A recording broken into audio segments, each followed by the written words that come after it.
দক্ষিণাঞ্চলের সবচেয়ে বড় ভাসমান হাট পিরোজপুরের নাজিরপুরের বৈঠাকাটা হাট।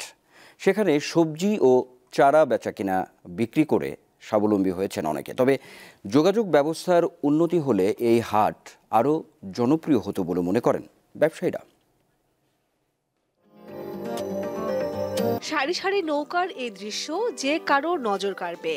হঠাৎ দেখে মনে হতে পারে এটি থাইল্যান্ড কিংবা ভিয়েতনামের কোনো ফ্লোটিং মার্কেট, কিন্তু না, এ চিত্র পিরোজপুরের নাজিরপুরের বৈঠাকাটা ভাসমান হাটের। আকাশে সূর্যের আলো ফোটার আগেই বেলুয়া নদীতে জড়ো হতে থাকে সবজি ও সবজির চারা বোঝাই শত শত নৌকা। দক্ষিণাঞ্চলের সবচেয়ে বড় ভাসমান হাট এটি।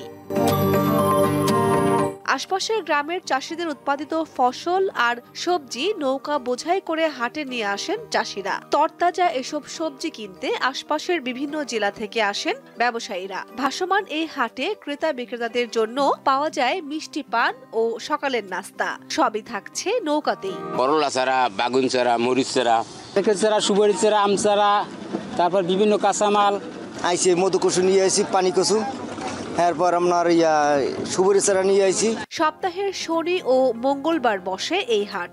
এই দুই দিনে পণ্য বিক্রি হয় কোটি টাকার। যোগাযোগ ব্যবস্থার উন্নতি হলে বিক্রি আরো বাড়বে বলে মনে করছেন সংশ্লিষ্টরা। বাজারটা ভাসমান বাজার হয়েছে প্রায় 1-1.5 বছর। যেমন আমার দাদা দেখে গেছে, এর আগের প্রজন্মের লোকেরা দেখছে, আমার বাবা দেখে, আমরা দেখে, আমার ছেলেমানে দেখতে।